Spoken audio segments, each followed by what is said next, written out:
विजय प्रकाश पांडे जी। राधे राधे। राधे राधे महाराज जी। श्री हरिवंश। महाराज जी, ठाकुर कुंज बिहारी की कृपा से पिछले 6 वर्ष से ब्रिज रज की सेवा का अवसर मिला था। आप प्रशासनिक मान लीजिए सेवा अधिकारी हैं कहीं यहाँ। अब इन्हीं प्रिया प्रीतम की कृपा से कानपुर के लिए स्थानांतरण हो गया है। इस बीच आप सहित कई महान संतों का सानिध्य स्नेह मिला, जिनकी प्रेरणा से प्रभु के चरणों में रहने हेतु भक्ति भाव का तत्व गहरा हुआ।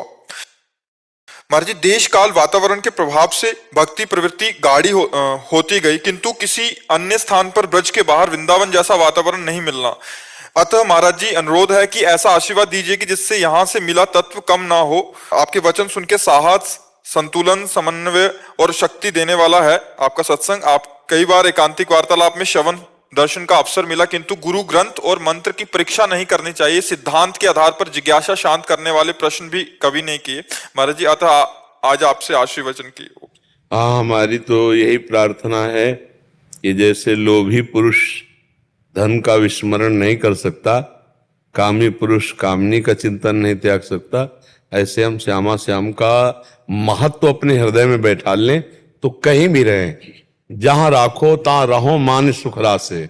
भगवत ऋषि जी कह रहे हैं कि अब आप सर्वसमर्थ हो, जहां मुझे भेजोगे जाना पड़ेगा, जहां रखोगे वहां रहूंगा। पर जैसे आंखों में अंजन लसार है, ऐसे आप तमाल पर लिपटी हुई कंचन बेल की तरह हे प्रियालाल मेरे नेत्रों में झलकते रहो और जहां चाहो वहां रख दो। हरिवंश महाप्रभु ने भी कहा, यत्र यत्र मम जन्म कर्म भी नारके परमे पदे थवा, राधिका रत निकुंज मंडली तत्र तत्र हृदय में विराजताम। मुझे चाहे आप नरक में रखो, चाहे परम पद में रखो, आपका, लेकिन मेरी जो मांग है वो कि मैं आपको आपकी मंडली के सहित अपने हृदय में देखूं, कि सूरीजू और लालजू और समस्त सखियां हमारे हृदय में स्फुरित हो जाए। तो ऐसे ही हम महत्व बुद्धि रखें।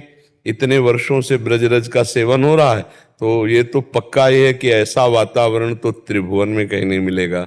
जो वृंदावन का वातावरण है वो तो भगवान का धाम है, धाम की समानता थोड़ी सर्वत्र हो सकती है। अब जहाँ माया का विलास चल रहा है वहाँ हमारा चिंतन, और यहाँ वृंदावन में अगर बिल्कुल भजन नहीं हो रहा है तो भी यहाँ भजन पकड़ लेता है। वृंदावन में जो कबहू कछुक भजन नहीं होए, रज तो उड़ी लागे तले, ये रज जानी जहाँ हृदय में लगेगी ना, तो यहाँ फिरे स्वार्थ आपने भजन गए फिरे बां। वो स्वार्थ से घूम रहा है, अपनी ड्यूटी पूरी कर रहा है, उसका भजन बन रहा है, क्योंकि वृंदावन वास हो रहा है, महापुरुषों का संग हो रहा है, रजरानी में वास कर रहा है। जब मन आया बिहारी जी से आंख मिलाया है, राधा वल्लभ जी से आंख, ये सौभाग्य तो नहीं मिल पाता है जब इस क्षेत्र से दूर हो। पर चिंतन तो हम कर सकते हैं।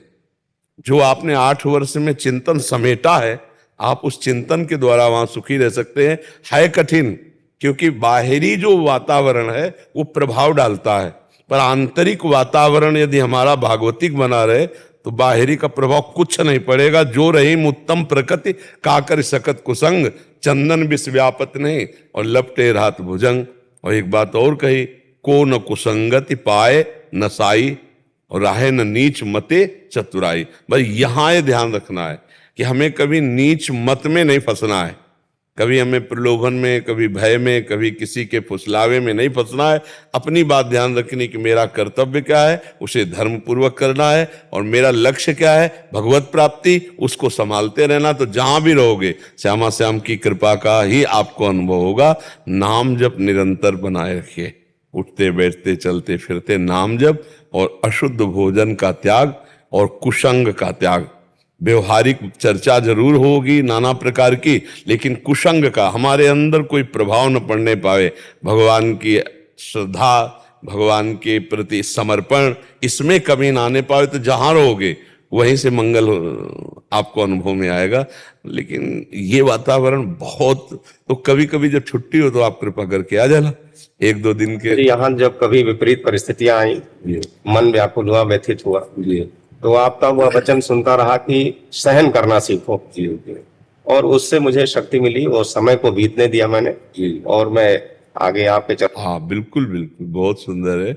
अगर ये सहनशीलता हम बनाए रखेंगे, भगवत स्मृति बनाए रखेंगे, तो माया पर भी विजय प्राप्त कर लेंगे।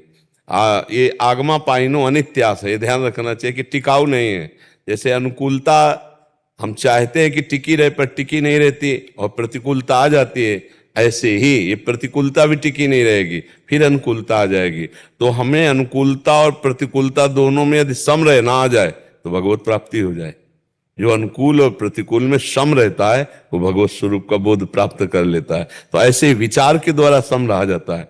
प्रतिकूलता आई विचार के द्वारा कि हमारे किसी प्रारब्ध का क्षय हो रहा है, भगवान की विशेष कृपा है कि हम सावधान होकर इसको सह लेंगे, भगवत स्मृति के द्वारा इस समय को भी काट लेंगे, हम विचलित नहीं होंगे। तो वो भगवत प्राप्ति के लक्ष्य में सब कुछ आ जाता है। भारी से भारी विपरीतताएं आती है, लेकिन हम भगवान के हैं, भगवत प्राप्ति करनी, इसलिए हम सह जाएंगे। तो बहुत सुंदर है। आप जहां भी रहिए प्रसन्न मन से रहिए और भगवत स्मरण परायण रहिए।